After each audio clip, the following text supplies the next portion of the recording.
Hey everyone, meet Diglett, the mole Pokemon, a ground type. This Pokemon is one of the shortest Pokemon in existence and rarely ever leave the ground.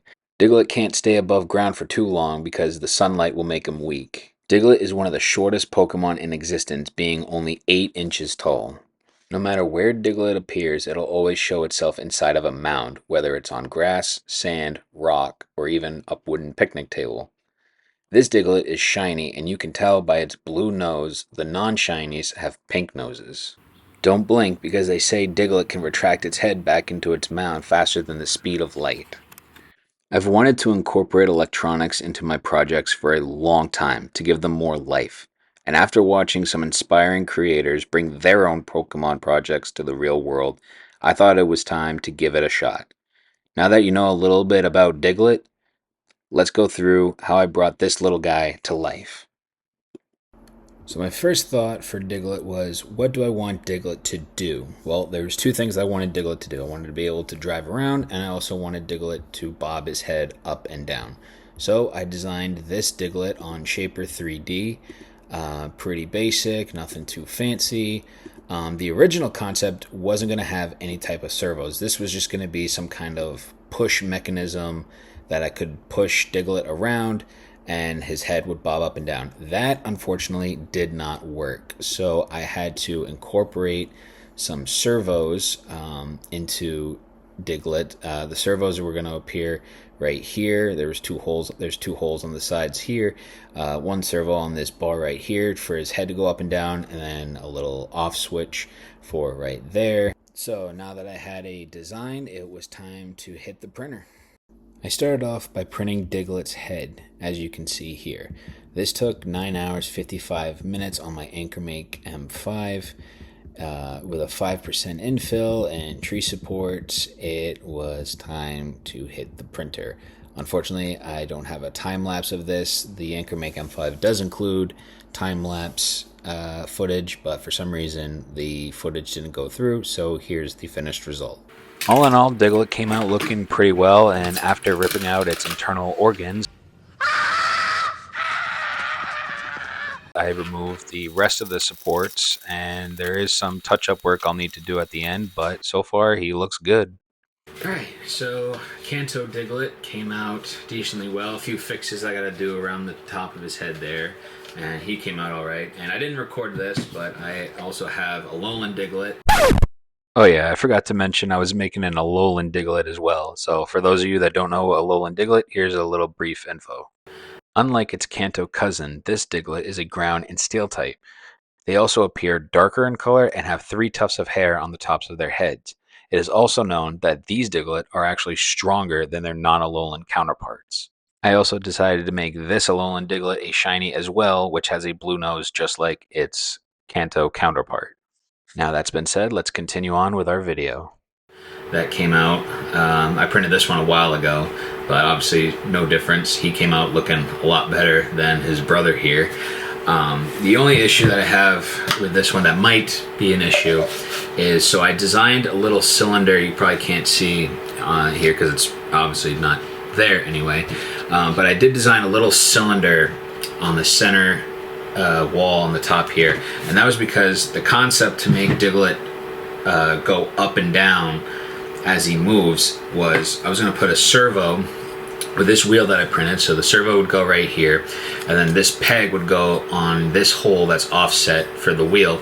So when the wheel would spin, that cylinder would go up and down, which would cause this peg to go up and down inside Diglett's head, so that way he could be able to move up and down like he does in the anime.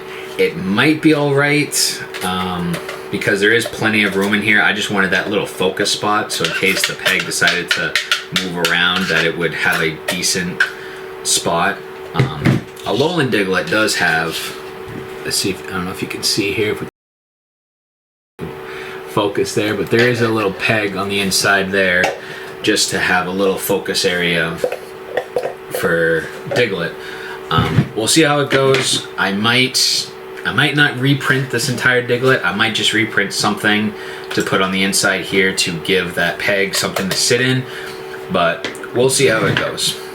I hopefully don't have to reprint a lot of stuff, just a few minor parts, but we'll keep going and hope for the best. But before I went ahead and did any kind of modifications to Diglett's head, I printed off the mound for Diglett. This took about 2 days to print because I used ABS filament because I had a bunch that I just really wanted to get rid of. I took off the supports and then I test fitted to see if the 2 servos for Diglett's wheels would fit properly. They seemed to fit pretty good. I did have to do some adjustments for the wire because I didn't anticipate that, because this is the first time I've ever done electronics, but at the end, they looked pretty good. Just checking how some of the servos are. One thing I guess I forgot is a home for the receiver. I have a home for everything else except the receiver. The only other issue is, or a few issues, the servo fits snug. I know it's black, it's kind of hard to see the hole. It doesn't fit flush all the way in because the wire is stopping it from going inside the hole. That can be an easy fix just by taking a hot pen or a drill bit or something. I can drill out a hole on the side there for room for the wire. That shouldn't be an issue. The other major issue is I didn't take into consideration how close this center rod was going to be to this servo hole, because I can't get this new servo in for the other wheel. So I think I'm going to cut this off, go back on my design and slice that part off, and then maybe attach it in separately, so that way I can just slide that piece in right where I want it. We'll see how that goes. Hopefully that shouldn't be an issue. It's a quick, easy fix, and let's keep going. So after what felt like forever, I used clippers to rip out the center rod so that way I could print off a new part. And while I was doing that, I printed the new part, which was slightly smaller than the original, slid it into place, and it worked a lot better for the part. Now I was able to position it where I needed it to be.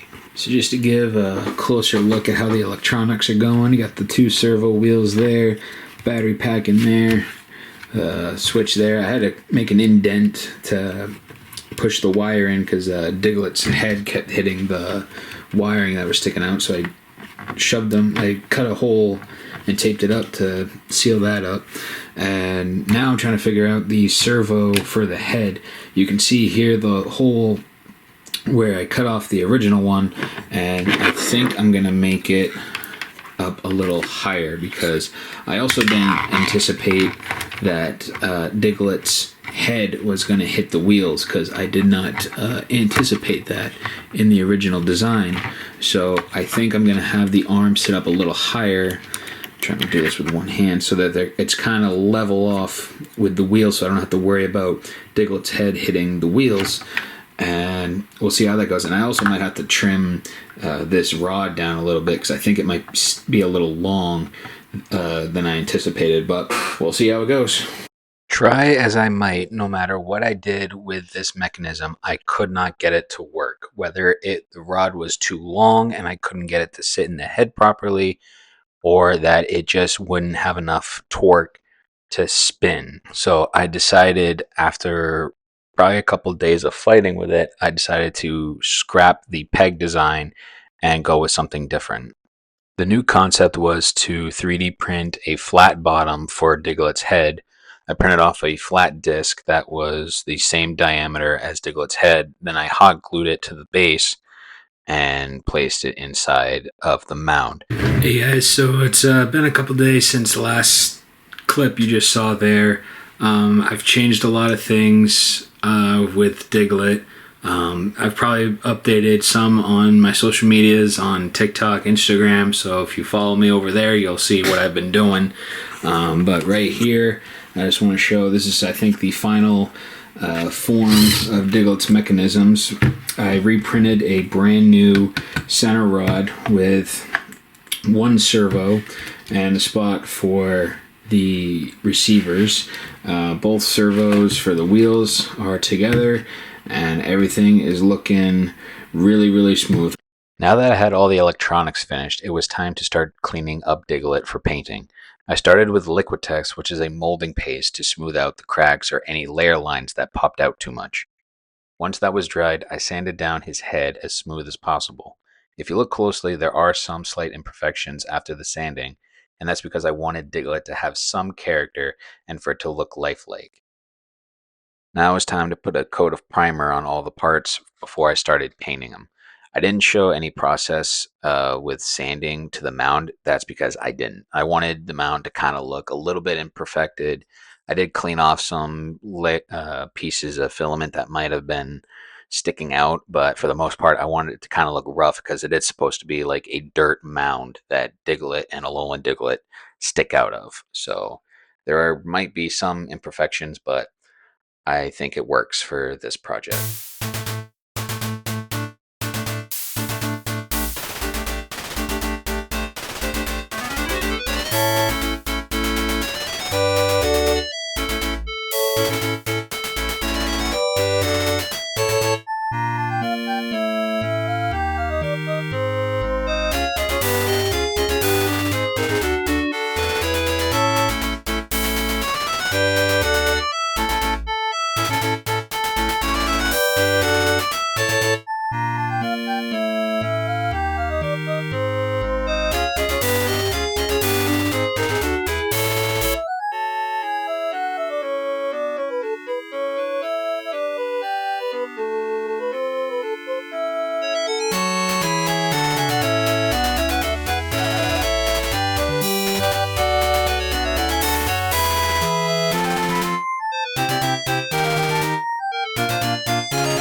And after a month of hard work, I present all of you Diglett. And with a quick head change, I can switch out Diglett for Alolan Diglett. For being my first electronic project, I think this came out really well, and I'm looking forward to adding more electronics to my projects to see what I'm capable of doing. Hey guys, thank you so much for watching this video. If you guys like this, be sure to like, subscribe, and hit the bell icon so you're notified every time I upload a new video. If you have ideas for projects, be sure to comment below what project you'd like to see next on this channel. And as always, guys, if you have a crazy idea and a crazy way to make it happen, don't let people tell you your ideas are stupid if they work. I'll see you guys next time. Where are you going?